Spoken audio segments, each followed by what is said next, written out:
What's up with y'all, man? Welcome back to Dussei's World. I know it's been a little minute, but y'all was eating up that last video, so I wanted to go ahead and let y'all eat. I wanted to go ahead and let y'all eat up.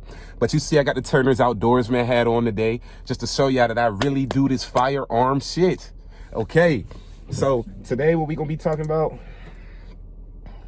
I'm not gonna be talking about the Glockiana today, but you see, I got the Glockiana. Yes, sir. I know in the last video, a lot of y'all wasn't really messing with it because I said why I hate my Glock. But I don't hate my Glock, bro. I don't hate my Glock. I love my Glock, bro. I love my Glock. They're my ace, bull, and coon, you feel me? Partner in crime. So, not partner in crime. Not partner in crime. I don't commit no crimes. Some of y'all might take that a little too literal. But you see, I got the Glockiana right now. And I know a lot of y'all want a Glockiana. And actually, on the last video, I had a request in the comment section for me to go ahead and detail how you go about getting a strap, more specifically a pistol, in the state of California. So I'm gonna go ahead and give y'all them steps right now. The steps to have a long rifle are a little bit different. I'm not gonna really cover much of that though, because it's the same steps, maybe minus one or two. It's actually a little bit more, it's a little harder to get you a pistol, get you a firearm. I said a firearm. Get you a handheld sidearm, like a pistol or a revolver or something like that. But you see, I got the Glock. I'm about to go ahead and give y'all the steps it's gonna take for you to get a handgun in the state of California, more specifically, Los Angeles County. So let's get into it. I do live in LA. I'm new to LA. I've been here for a little bit, long enough to have my thing. You know what I'm saying? Long enough to have my thing. So, but when I first got here, it was a little bit confusing for me to figure out what I actually needed to do, the steps I needed to take in order to legally get my handgun. So, like I said before, you want to do everything legal. You don't do none of that off the street black market type stuff unless you got to. I ain't gonna tell you not to, but I don't recommend it. I don't recommend it for anybody. So let's go ahead and get right into the information. So if you live in Cali, or if you live in LA, more specifically, because that's where I am, so the stuff I'm gonna be talking about has to deal with LA. If you live in Cali and you want to get a hold on, shit, my bad. I just wanted to go ahead and turn my windshield wipers off. I know that was probably getting on y'all nerves, but if you live in Cali and you want to go ahead and get you a pistol, step one, you're gonna need a California state ID or a driver's license. It's the same thing, long as it's a California state photo ID. Now, if you don't have one yet and you're gonna go get one, I recommend you getting a real ID, because within the next couple of years or so, everybody's gonna have to end up transferring to a real ID anyway. If you want to like go ahead and fly out of state, you want to get on planes, it's a bunch of stuff with it. But yeah, everybody's gonna have to end up getting a real ID soon. So step one, you want to have a photo ID for the state of California. Step two, you want that ID to have your current address on it, not an old address, not 2 addresses ago, not somebody else's address, which I don't know why your license will have somebody else's address, but you never know nowadays. But make sure your California state photo ID has your current living address on it, okay? That's step one. For me, since I moved here from Jersey, I'm not originally from Jersey, but I moved here from New Jersey, so I actually had to go to the DMV, fill out some paperwork, pay a little fee, and they actually sent my new license to me in the mail. I got it in about 2 weeks. They said wait about 30 days. I ended up getting mine in about 2 weeks. So I ended up getting my ID, and then I went down to Turner's. To go ahead and start the process of getting a firearm. So what you're gonna need with you when you go to Turner's, you're gonna need your California state photo ID. You're also gonna need proof of residency. If you want to get a firearm though, you're gonna need 2 proofs of residency to show that you are a United States citizen that lives in California. If you want to get a long rifle or something, you only need 1 proof of residency. So examples that you can use as a proof of residency include your like you see I'm sitting in a whip. If you got a car note with your address on it, like your registration, your car registration, you can use a utility bill from your house, as long as it's in your name. If you're on the lease, You can use that. That's what I ended up using. I actually used my lease and what did I use? I used my lease and my photo ID, basically, which had my California address on it.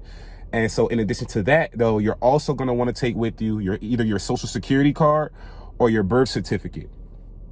I take my social security card with me because, you know, I just always keep that on my person anyway. So you're going to need so let's recap a little bit. You're going to need a California state ID with your photo on it and your current address.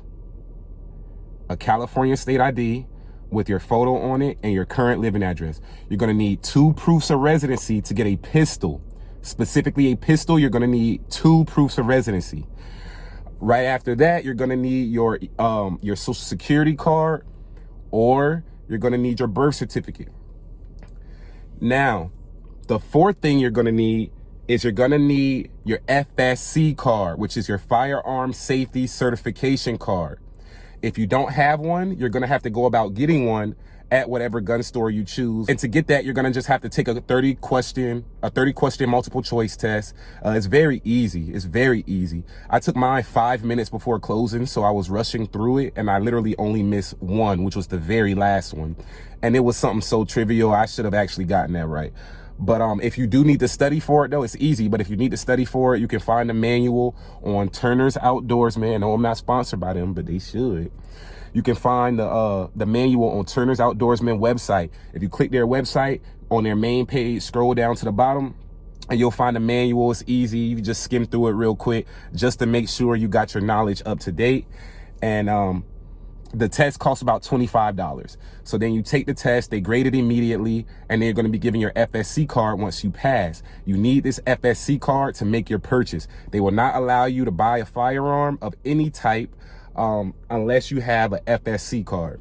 And now I'm gonna show you what that looks like. I keep mine on me. It's in the Glockiana case, you feel me? But you can get it laminated. They gave me 2. They gave me one that was already cut into this small square that I'm about to show you, and then they gave me one that's a full page or a full sheet. So I'm gonna cover up my ID number on there. It has my birthday, 1996. You feel me? August 15th, Bit Leo gang. And then it has everything else up there, like your FSC number and stuff like that. I might need to blur that out though, because I don't want y'all to see my FSC number. I don't know if that has to do with anything, but just to be safe. So once you get that FSC card, once you got your social security or your birth certificate on hand, once you have your form of picture ID for the state of California and your 2 proofs of residency, you good to go. You good to go. That's literally all you need if you want to go ahead and and obviously you got to be 21 and older. That's the main thing. Don't even try to get you no handgun if you're not at least 21, because you cannot get one unless you're 21 or older. You can get you a rifle or a shotgun at the age of 18 and up. But if you want a handgun, semi-automatic, you know, pistol or revolver, a little pocket rocket, that little pew, you're going to need to be 21 years old. But if everything else is cool, and you 21 years old, then yeah, that's all you need. You can go ahead and get you a firearm. But I got some more tips and tidbits for y'all, so make sure y'all watch to the end of this video. Now, when y'all go to get y'all gun, and this is a topic for a different video, drop in the comment section if you want me to make a video about this specifically. But in the state of California, there's certain guns you can get, certain guns you can't get. Straight like that.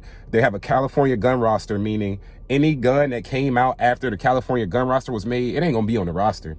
So now just because you can't get it, that don't mean it's impossible to get, because there are ways you can backdoor it and all of that, but it just means you can't buy it from the you can't get it from the gun store, you know what I'm saying?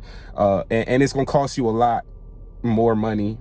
Depending on who you are, might be a little bit more money, you know, if your pocket's built like that. But for me, I'm not trying to pay double to triple the amount of a handgun, of the normal price of a handgun, just so I can have it in the state of California. That's not for me. But yeah, so once you walk in the gun store, say you say, oh, like me, I said, oh, I like that little Glock 19. Let me get that. I said, let me get that little Glock 19. So they make you put down 30%. And I'm gonna tell you why you only have to put 30% down, because I'm from down south. I grew up in South Carolina, Charleston, all that. Like out there, if you want to buy guns and stuff, you can just buy the whole thing outright and just walk out the door with it. You feel me? But here in California, it don't matter if you paid a full price or you only paid a 30%. You're not leaving with the gun that day. You know what I'm saying? They're gonna do your background check, which does come back immediately, but then there's a 10-day waiting period. Just to make sure that you don't have any evil intentions, or you're not buying the gun just I don't know how to describe, like out of spite, like you just in a bad mood and you're like, I'm gonna go buy a gun and do this or that to somebody. No, they don't want you to do that. So they make sure that you don't have any evil intentions. It's a cool down period. They give you time to cool down if that was your intention. You know what I'm saying? So after that 10-day waiting period, you cannot show up a minute before 10 days. So on the 10th day, you don't want to get there an hour, but like say, let me give y'all an example. Say you put down your 30% on the firearm, or your 100% on the firearm. Say you pay for your firearm on January 10th. You then show up January 20th. If you bought that gun at 3 p.m. on January 10th, you cannot pick it up before 3 p.m. on January 20th. It has to be to the day, hour, minute, and second. So me personally, I didn't show up till like 2 days after my 10-day waiting period anyway. So they called me like, yeah, you know, your firearms in for pickup and stuff like that. So I went down there, paid the rest of what I needed to pay, because I only put down the 30%, because I'm like, my logic is, if y'all not giving me the gun anyway, I might as well keep the rest of the money in my pocket until y'all giving me the gun. So I went down there, I picked it up. Before they release the gun to you, they make you do a demonstration. Obviously, bring all your paperwork with you. That's the whole point of having it. You want to bring all your paperwork with you the day of pickup. And right before they release the firearm to you, they're going to make you do a demonstration showing that you know how to load and unload your firearm safely using proper gun handling etiquette. Once you do all that, once it's paid off, you leave with your firearm. And then from there on out, you just want to make sure that you transport it safely as you go to and from the gun range or to and from your house and things like that. Just follow all the necessary laws and precautions just to make things easier on your part. You know what I'm saying? So that's really all. It's early. It's early in the morning. It's like 7:30 in the morning in Los Angeles. You can see it's pretty rainy. It's been raining all night. You see the water up here on my glass. But yeah, that's really all the information I got for y'all right now. I see y'all really been appreciating the gun content. So I'm gonna come at y'all with a lot more information talking about firearms. I might have some range days for y'all, you know, reviewing different types of ammo, showing y'all gun modifications once I start doing them, stuff like that. So make sure y'all subscribe, man, if y'all like the content, if y'all like the information. If y'all have any suggestions, drop them in the comments. I tune in to y'all just like how I want y'all to tune in to me. I reply to everybody's comments, so if you got any questions, just feel free to ask. And if I missed anything, if there's something else which I'm not sure, I don't think I missed anything, but if I missed anything, make sure y'all drop it in the comments and I'll be sure to add it once I make an updated video. It's your boy Dussei. Y'all been tuned in Dussei's world. I appreciate y'all. And like I said, man, like and subscribe. I'm out.